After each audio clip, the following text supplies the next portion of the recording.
آپ دونوں اس وقت ابراز اور پاکیزہ گل کی طرح ایکٹر ہیں۔ اس کا یہ بولنا تھا کہ وہ دونوں ایک دم سے خاموش ہو گئے۔ البتہ آغا جی نے بات جاری رکھی، وہ بھی بغیر جھگڑے کے۔ اس وقت یہی بہتر لگا تھا مجھے۔ ان کی محبت کا آزمائش کی آگ میں جل کر ہی کندن بننا تھا۔ ان کے بیچ کی دوری نے بے شک ان کے دلوں میں جدائی کی آگ بھڑکائی تھی۔ اس آگ نے ان کی محبت کو سلگائے رکھا۔ آج یہ جو ساتھ ہیں تو وجہ میری دور اندیشی ہے۔ اگر وہ دونوں اس وقت ایک ساتھ ہو جاتے تو معاملات سلجھتے نہیں، بگڑ جاتے۔ عطیہ اچھی ہے یا بری، وہ اس کی ماں ہے۔ وہ اپنی ماں سے دستبردار نہیں ہو سکتا، لیکن گلے کی اہمیت بھی اس کی زندگی میں زندہ و جاوید ہے۔ نہ وہ ماں کو چھوڑ سکتا ہے اور نہ بیوی کو۔ تو اچھا یہی ہے کہ بیچ کی راہ نکالی جائے۔ تو ماشاءاللہ صاحب حیثیت ہو، گلے کو الگ گھر میں رکھو، کیونکہ عطیہ کبھی بھی گلے کو قبول نہیں کرے گی، اور گلے بھی ایک چھت تلے اس کے ساتھ رہ نہیں سکتی۔ تو اچھا ہے کہ یہ دونوں دور دور ہی رہیں۔ اس سے یہ ہوگا کہ کم از کم تم ہر طرح کے دباؤ سے آزاد رہو گے اور مطمئن بھی۔ آقا جی صدا کے دور اندیش تھے، سو وہ اسی تناظر میں اسے رسان سے سمجھا رہے تھے۔ اس دوران گلے خاموشی سے اپنے ہاتھوں کی لکیروں میں الجھی چہرہ جھکائے گویا کسی راز کو اپنے سینے میں چھپائے بیٹھی تھی، اور اس راز سے بس وہی واقف تھی، کوئی اور نہیں۔ ایک بات میں اور کہنا چاہوں گا۔ آغا جی نے بات کے درمیان ایک وقفہ لیا تھا، جبکہ ابراز اچھے سے جانتا تھا کہ وہ کیا کہنے والے ہیں۔ ان کی شریک حیات نے البتہ حیران ہو کر ان کی جانب یوں دیکھا تھا کہ مزید کچھ جاننا باقی ہے۔ ساحل کے انتقال سے پہلے جب اسے ہارٹ اٹیک آیا تھا تو میں نے ساحل کے کہنے پر اسے اطلاع دی تھی، اور وہ پہلی ہی فلائٹ سے بھاگا دوڑا چلا آیا تھا۔ پورے 2 دن یہ ہاسپٹل میں ساحل کے پاس رہا، بس اس وقت وہاں سے ہٹ جاتا تھا جب گھر سے کوئی آتا تھا، ورنہ وہ اس کے ساتھ ہی بیٹھا رہتا تھا۔ اس نے ساحل سے معافی بھی مانگی تھی، اور میرے بیٹے نے اسے کھلے دل سے معاف بھی کر دیا تھا۔ ساحل جانے سے پہلے ابراز کی طرف سے مطمئن تھا۔ اس نے ابراز کے ہاتھوں میں جان دی تھی۔ ابراز ہر ایک رسوم میں شامل ہونے کے بعد جس خاموشی سے آیا تھا، اسی خاموشی سے چلا بھی گیا تھا۔ وجہ پاکیزہ کی قسم تھی۔ ابراز نہیں چاہتا تھا کہ وہ زبردستی پاکیزہ پر مسلط ہو۔ اسی سب کو دیکھتے ہوئے میں نے فیصلہ لیا تھا کہ ابراز یہاں نہیں آ رہا تو کیا پاکیزہ گل تو اس کے پاس جا سکتی ہے۔ پھر میں نے غیر محسوس طریقے سے اسے ایسے عوامل پیدا کیے کہ پاکیزہ گل کو لندن جانا پڑا۔ میرے بیٹے تو حکم خداوندی سے اس فانی دنیا میں نہیں رہے تھے، لیکن ان کی خوشی پوری کرنے کے لیے ان کا باپ تو زندہ تھا۔ بس میں نے وہی کیا جو مجھے اپنے بچوں کی خوشیوں کے لیے ٹھیک لگا۔ آقا جی جوں بول رہے تھے، پاکیزہ گل کی سسکیاں بلند سے بلند تر ہوتی جا رہی تھیں۔ اپنے بابا کے جانے کا غم اس کے دل میں آج بھی تازہ تھا۔ ان کا ذکر، ان کی بات اسے یوں حساس بنا دیتی تھی، لیکن اسے اپنی غلطی کا احساس بھی رلا رہا تھا۔ اس نے بھی نادانی میں ابراز کے ساتھ زیادتی کر ڈالی تھی۔ سب کیا دھرا عطیہ درانی کا تھا، تو وہ سزا کیوں ابراز کو دیتی رہی؟ وہ سچ کہہ رہا تھا۔ اصل آزمائش سے تو وہ گزرا تھا، سب سے دور، اپنی محبت سے دور۔ اس وقت ابراز کی اپنی آنکھیں بھی نم دیدہ تھیں، جبکہ دادی کی آنکھوں سے بھی اپنے بیٹوں کی یاد میں آنسو رواں تھے۔ ابراز نے پاکیزہ گل کے سسکتے وجود کو سینے میں بھیج کر اس کے سر پر پیار دیا اور اس کا بازو سہلاتوں سے پرسکون کرنے لگا۔ عطیہ درانی، میں تمہیں معاف نہیں کروں گی۔ میرے اپنوں نے جو غم تمہاری بدولت اٹھائے ہیں، تمہیں جلدی ان کا حساب دینا ہوگا۔ روز محشر بے شک ایک عدالت لگے گی، لیکن اس دنیا کی عدالت میں بھی تمہارا انصاف ہو کر رہے گا۔ میں اپنوں کا خون اتنی آسانی سے رائے گا نہیں جانے دوں گی۔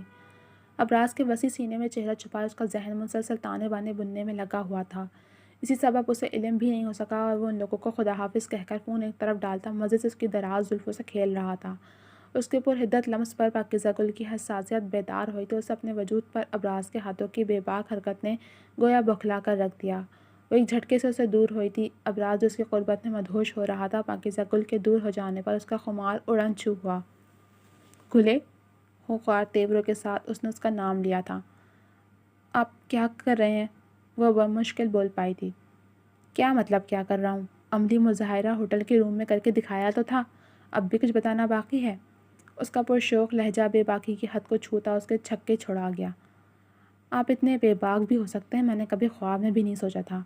حیا سے مغلوب وہ پوری طرح سے تپ کر گویا ہوئی۔ خواب میں نہ صحیح، حقیقت میں تو دیکھ رہی ہو نا کہ میں بے باک ہونے کے ساتھ ساتھ رومانٹک بھی ہوں۔ اچھا حیا، آج کے بعد تو مجھے کرول نہیں کہو گی۔ پیار سے کہتے اپنا دایاں ہاتھ بڑھا کر ابراز نے بڑی توجہ سے اس کی آوارہ لٹیں سنوارتے ہلکا سا جھک کر پاکیزہ گل کا ماتھے کا بوسہ لیا تھا، جبکہ اس کے ساتھ کے اس خوبصورت احساس کو پا کر وہ روح تک سرشار ہوئی تھی۔ رومانٹک ہو کر بھی آپ جناب ظالم ہی رہے، جھجک بھرے لاڈ سے کہہ کر اس نے خود سے پیش قدمی کرتے اس کے کشادہ سینے پر سر رکھتے اسے گرد اپنی مخملی باہوں کا حصار کر لیا تھا۔ جواباً ابراز نے پاکیزہ گل کی اس خوبصورت ادا پر نثار ہوتے اسے شدت سے خود میں سمو کر اس کا سر چوما تھا۔ انمول لمحے ریت کی مانند وقت کی مٹھی سے پسل رہے تھے۔ ابراز کی جسارتوں اور شوق بھری سرگوشیوں پر کبھی وہ خفا ہونے لگتی تو کبھی حیا کے سبب اس کے وسیع سینے میں چھپ جاتی۔ ان کی محبت نے تنہائیوں کا عذاب جھیلا تھا، پھر کہیں جا کر انہیں وصل کا جام نصیب ہوا تھا۔ وہ ایک دوسرے کا ساتھ پر گویا مکمل ہو گئے تھے۔ کوئی چال انہیں ایک دوسرے کا ہونے سے روک نہیں پائی تھی۔ بے شک انسان کے چاہنے سے کچھ نہیں ہوتا، رب جو چاہے ہوتا وہی ہے، لیکن انسان پھر بھی ناقص العقل اپنی چالیں چلنے سے باز نہیں آتا جب تک وہ منہ کے بل گرایا نہ جائے۔ اسی وقت اسے اپنی اصل حیثیت کا ادراک ہوتا ہے۔ وہ کچھ نہیں ہے، فقط مٹی کے ڈھیر کے۔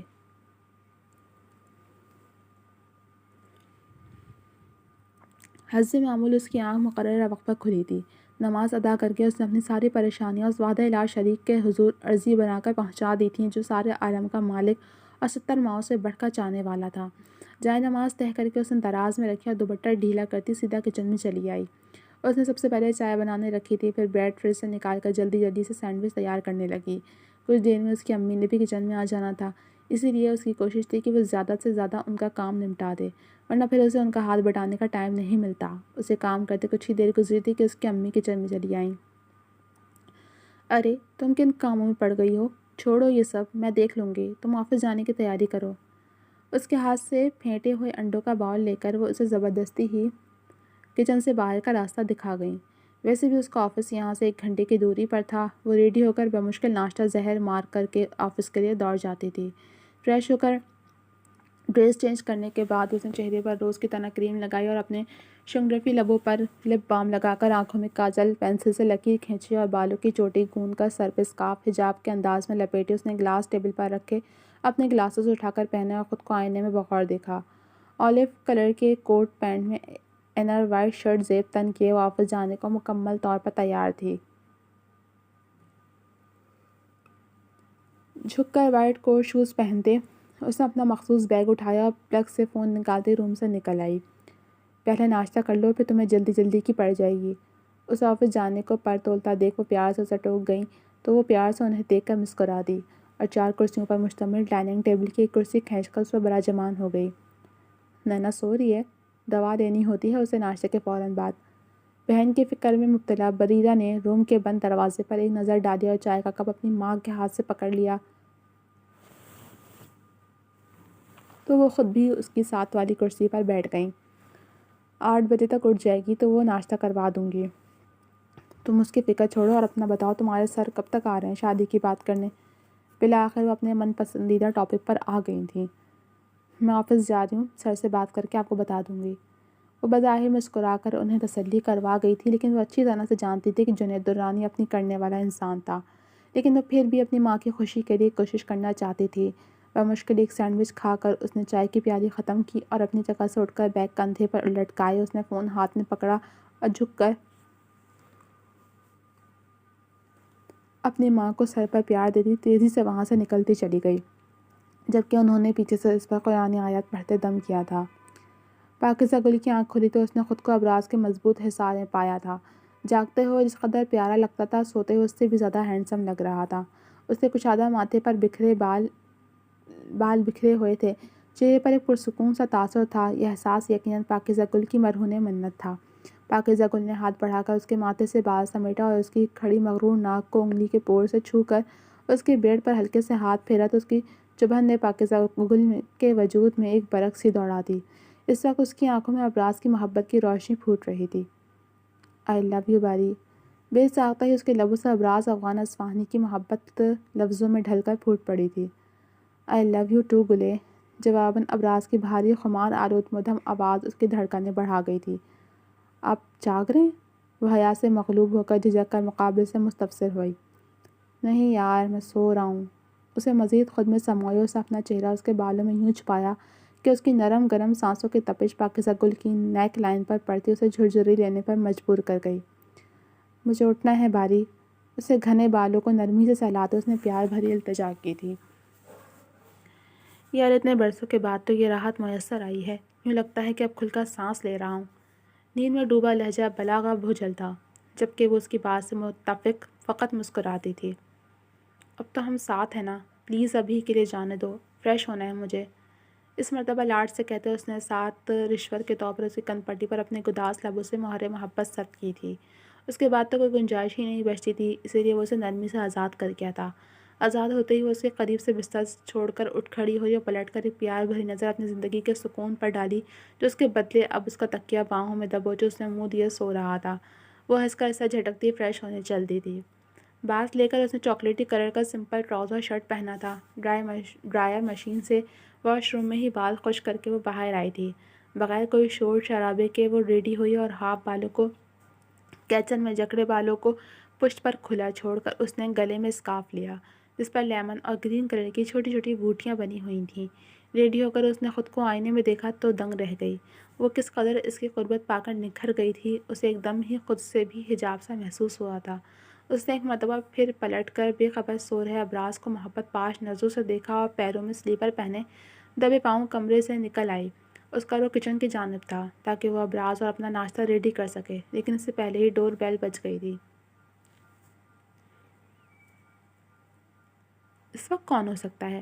حیرت کا اظہار بڑبڑاہٹ کی صورت کرتی وہ جلدی سے ڈور کھولنے آگے کی جانب بڑھ گئی تھی۔ اس نے جو ہی لاک ہٹا کر ڈور اوپن کیا، سامنے کا منظر دیکھ وہ ساکت رہ گئی۔ جی تو جناب، اب تک صرف اتنا ہی۔ کیسے لگی آپ کو یہ ایپیسوڈ؟